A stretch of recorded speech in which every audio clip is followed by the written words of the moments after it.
We're live? Are we live? We're live. We're live. Oh my god. Where are we live? We are so live. We are live in a very special place. It's a very special day. We have so many special announcements. We feel so special. Lots of special. Oh my god. Lots So of special. where are we? Right now, we are in the soon-to-be-open Little Bits store. We are so excited. Which is why we have all of these goodies behind us and a couple of goodies here. Many goodies. So we have like an amazing secret preview for all of you today. Special secret preview for our community.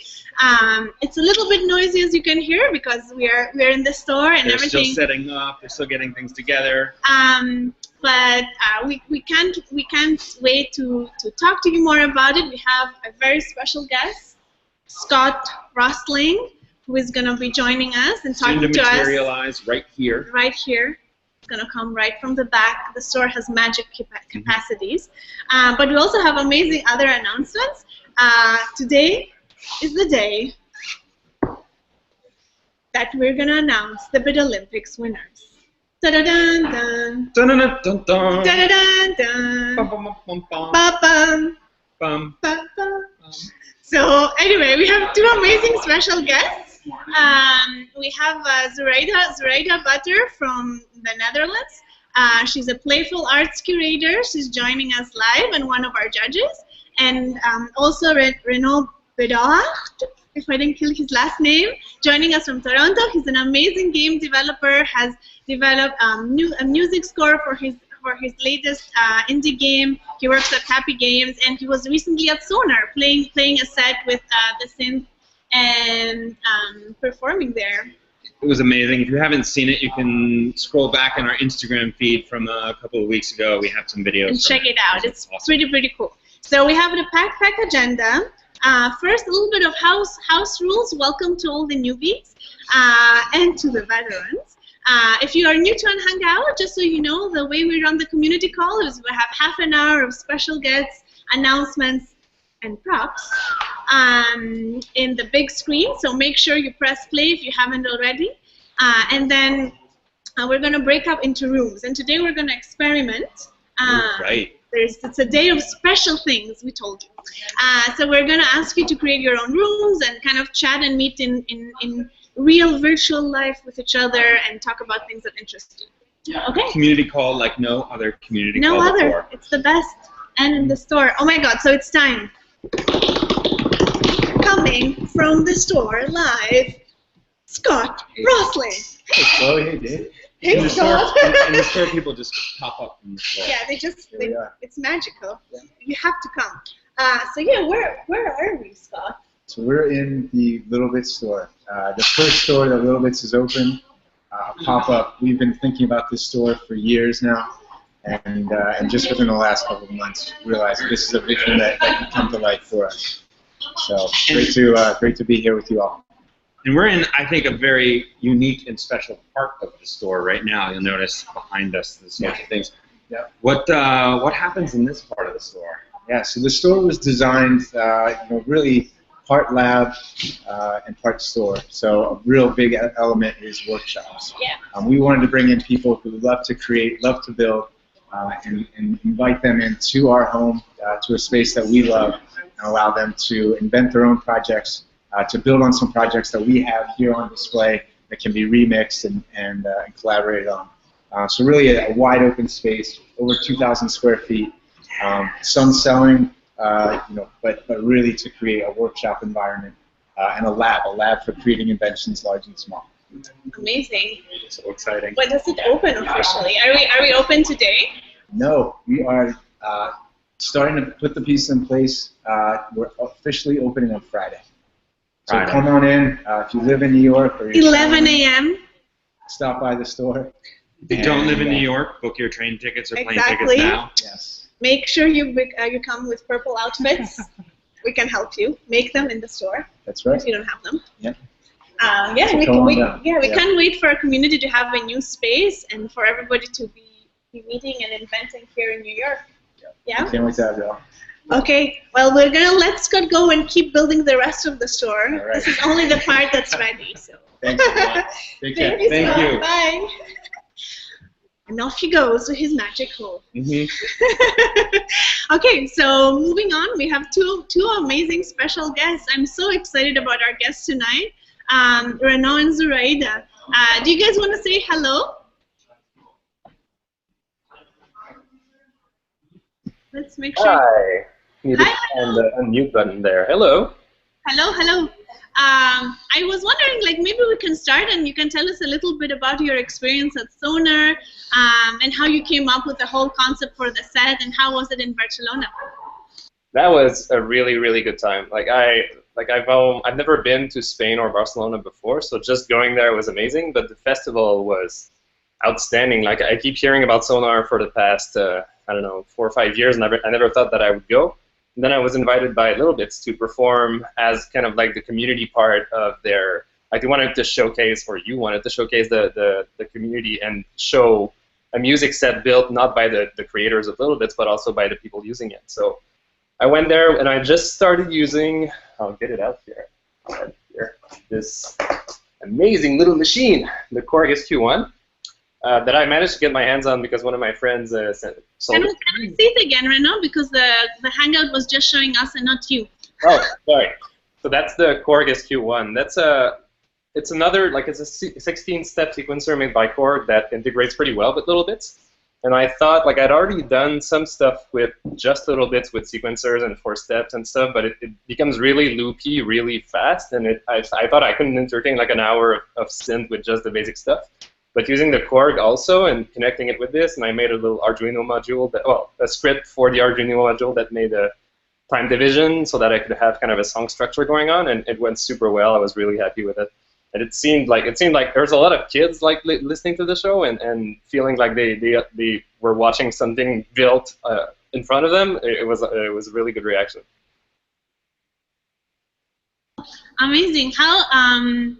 How did you start playing with Little Bits? I'm just curious. Like, how did you discover the synth or start playing with them? I actually don't remember the first time I heard about them, but I think it was just like online I saw an ad or something, and I was like, oh, that seems really cool. Like I've always wanted to get into like analog synth or building synth and stuff like that, but it seemed really like hard or time consuming or prohibitive, or you need to, like, there's a huge step to climb before you get to anything good. And Little Bits was just like a really good stepping stone to get stuff that sounds nice and to have complete control on whatever you're doing. And it's just hardware, so I don't know, it feels very direct. And I really like to just play. I had the basic synth kit at the beginning, and then I bought like more and more stuff, and now it's kind of out of hand. But that's good, right? We know the feeling. Yeah. Zoraida, you are also into games and play, which is why I thought this would be such a great community call to talk a little bit more about play. I'd love to hear from you a little bit about your work also as a playful arts curator, and maybe some of your, like, what does playful culture mean, and maybe what are some of your favorite examples? Hey, yeah, thank you for inviting me. Can you hear me all right? Cool. Yeah, I think playful culture is basically all around us, with going to a lot of events and I see lots of playful stuff happening, and I'd like to bring that back to the to the community, to adults, basically, to have a playful outlook on life. And yeah, I organize a lot of events that try to make that happen, and some of my favorite things is I go to a lot of different events, and there are events basically everywhere, and more and more are coming up, and that's really lovely to me, that I can go everywhere and then I can see playful communities springing up, which is very nice. And things like Indicate in the US or Wild Rumpus in the UK. These are all kinds of game-related events, but you can also see more and more other kinds of playfulness happen there. So it's not only games, but it's also playing with architecture or playing with food or playing with performance and different kinds of interactions and social interactions. What are like some of your latest, this is a question for both of you, like what are some of your latest games or like playful interactions that you've seen that really inspired you, or like artists that you really admire?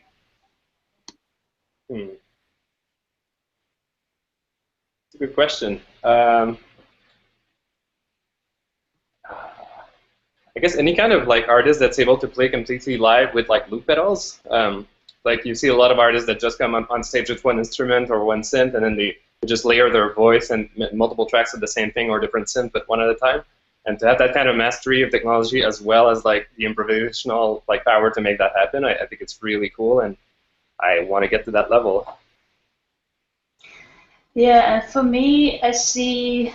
I'm interested in too many things basically, but I'm really interested in interactive theater, for example, like what this is what Kony is doing in the UK, or there's also this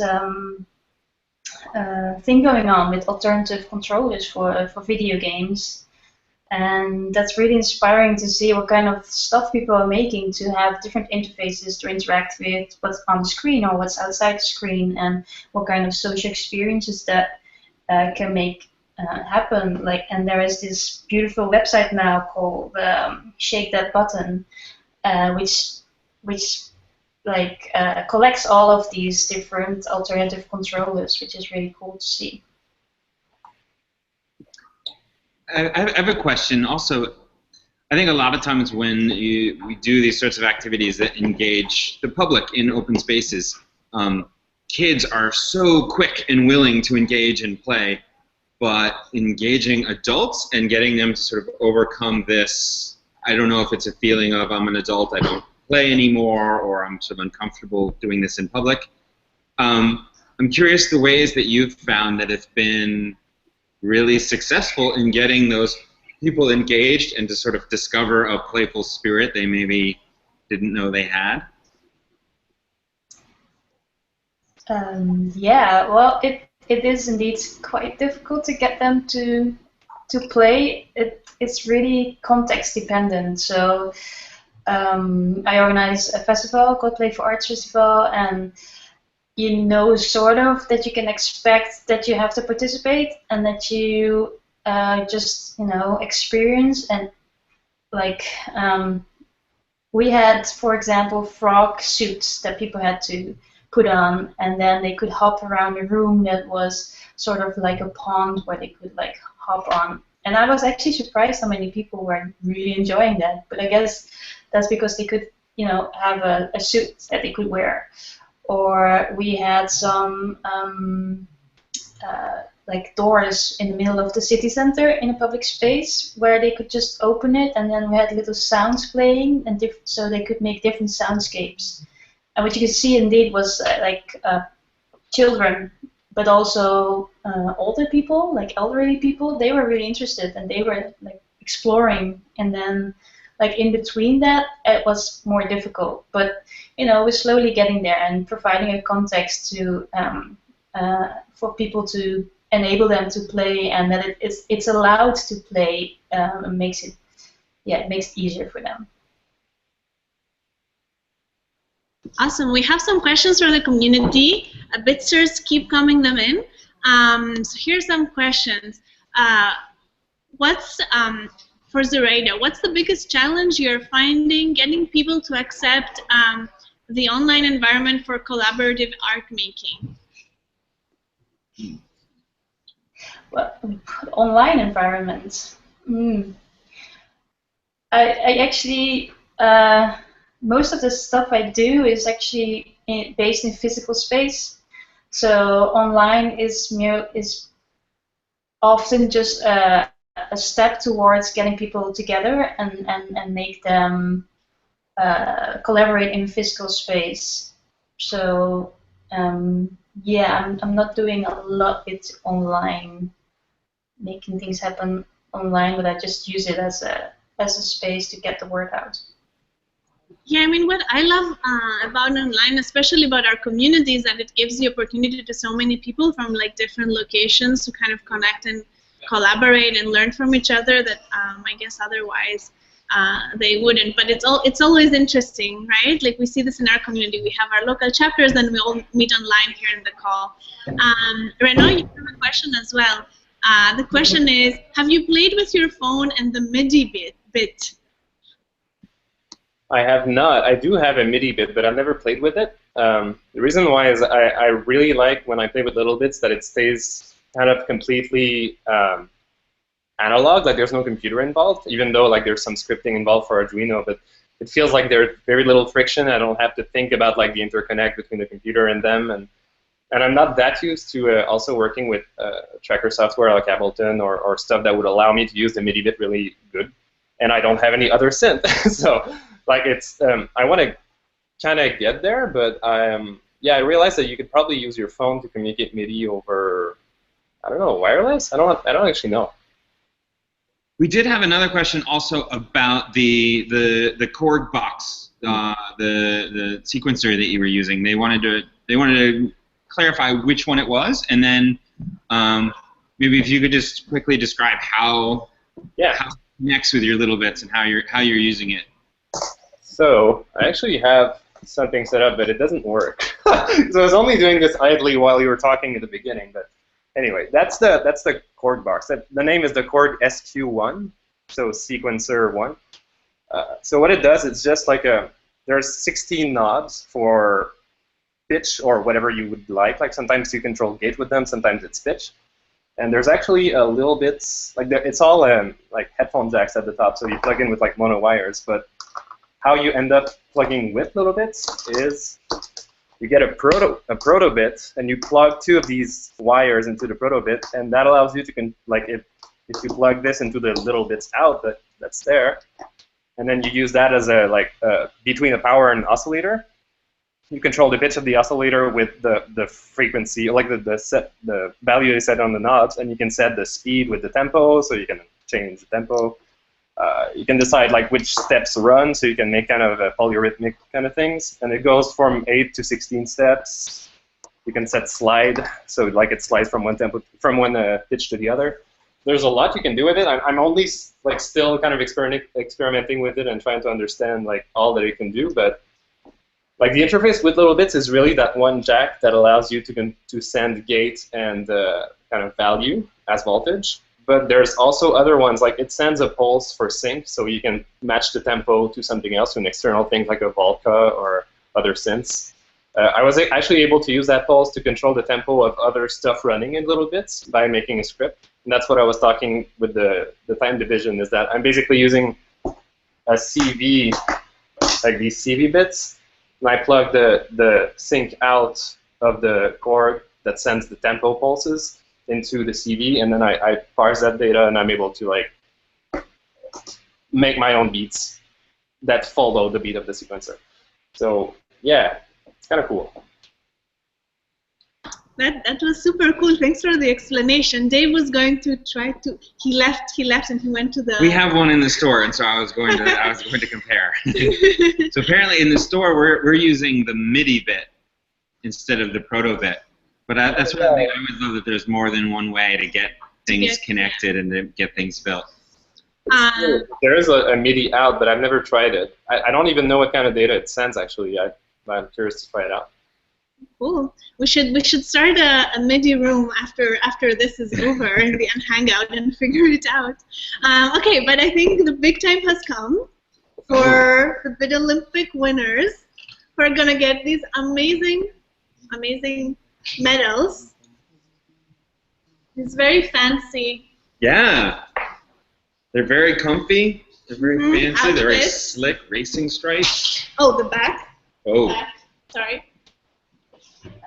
Can't see because the sun, but it says little bit. Yeah. Cool. And of course, prize is up to $5,000, so it's pretty exciting. Then there's just a small part, but everybody just wants a spot. So we're ready to announce them. Zoraida and Renaud are going to make the honor. First of all, let's just say thank you so much to everyone. This was out of control. We got so many entrants. It was amazing until the wee hours of Sunday night, kind of getting everybody's projects up. We had more than 110 projects. So wonderful to go through them all. It's so much playfulness and creativity and things that amazing inventions. We were just blown away. But there were 110 entries, and we only have 9 awards. So it was very hard to make that selection. I'm sure Renaud and Zoraida, and I know Aya had a hard time. But the time is now. And we're ready to announce them. Renaud, would you like to start with the first winner, who is on the category of football? Take it away. So let's start with the Golden Shoe Award for football.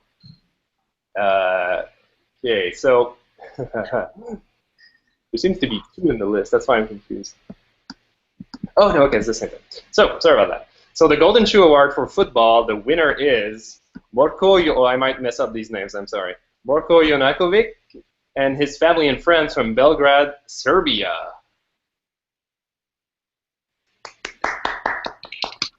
For the amazing Bit Soccer, what a great video! Also, that project was amazing.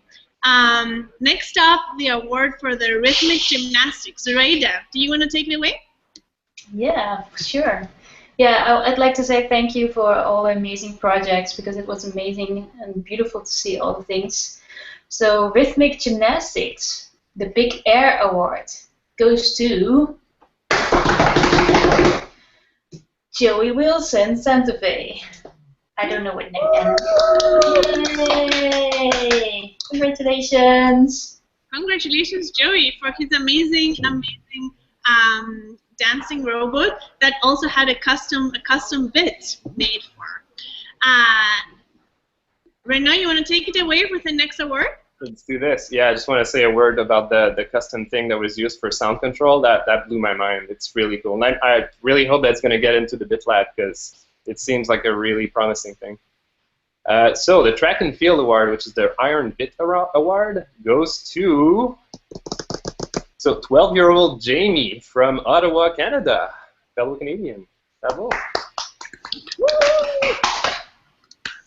Downhill skiing next for the people in the southern hemisphere where it's winter. I only wish it was winter now in New York. It's so hot today.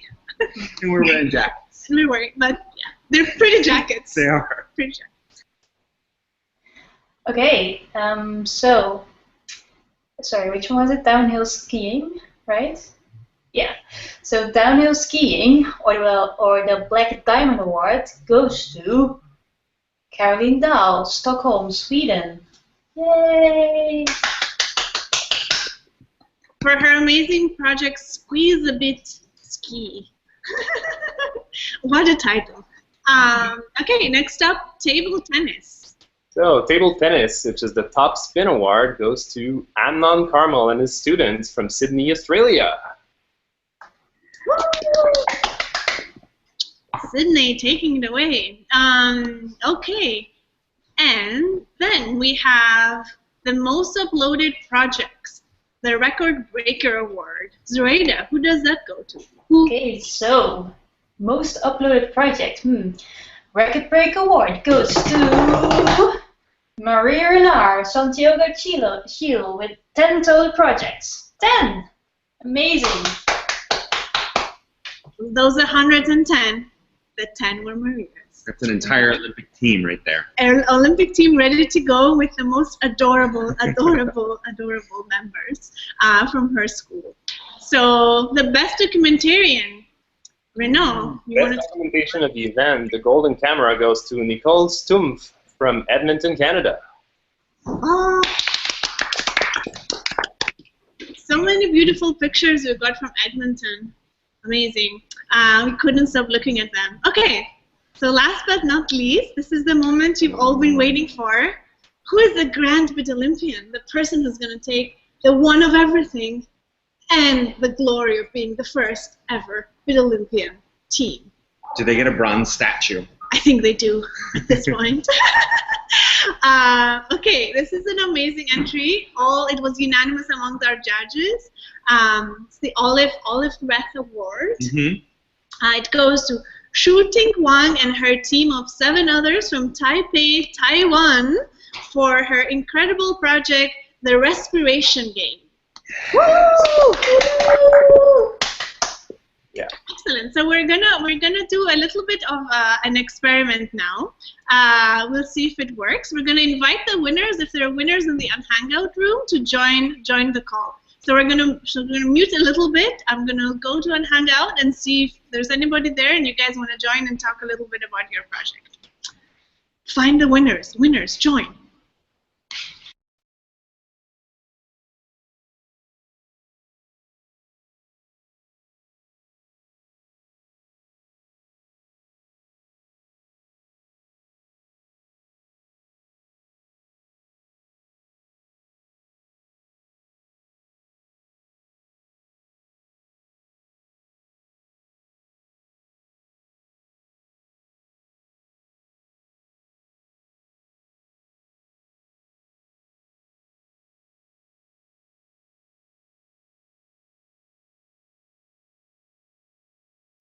Okay, there seems to be some technical difficulties, but who cares? We have the rooms.